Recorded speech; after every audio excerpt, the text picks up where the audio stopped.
పాల్గొన మాసంలో వచ్చే పౌర్ణమి నాడే మనము హోలీ పండుగను జరుపుకుంటాము. అసలు ఈ పౌర్ణమి విశిష్టత ఏమిటి? ఈరోజు ఎందుకు హోలీ పండుగను జరుపుకుంటాము? పురాణాల ప్రకారము హోలీ పండుగ నాడు కామదహనం చేస్తారు.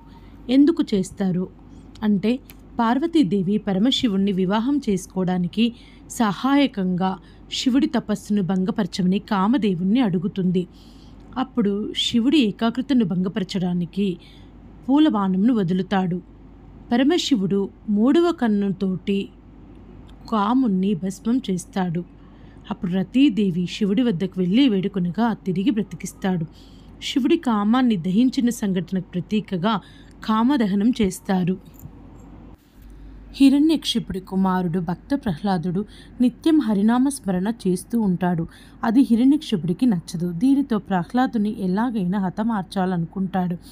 అప్పుడు అతని సోదరి హోళికను సహాయం అడుగుతాడు. ఆమెకున్న శక్తులతోటి ప్రహ్లాదుని మంటల్లో వేసి చంపాలనుకుంటుంది. కానీ విష్ణుమాయతోటి ప్రహ్లాదుడు బ్రతికి హోళికా దహనం అవుతుంది. కాబట్టే ఈరోజు హోళికా పౌర్ణమి అని కూడా అంటాము.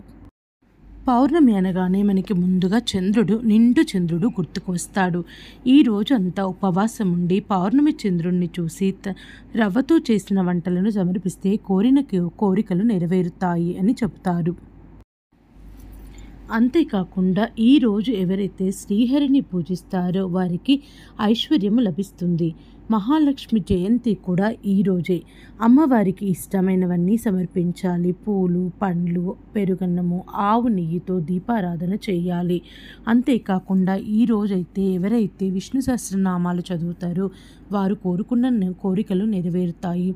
ఇంకా కాకుండా హరినామ కీర్తన చేయాలి. విష్ణుమూర్తిని పూజించాలి. లక్ష్మీ సహస్రనామాలు చదవాలి. ఆవులకు ఇష్టమైన ఆహారాన్ని పెట్టాలి. రామాయణము, భగవద్గీత లాంటివి కూడా చదవాలి. ఓం నమో భగవతే వాసుదేవాయ. Thank you for watching the video.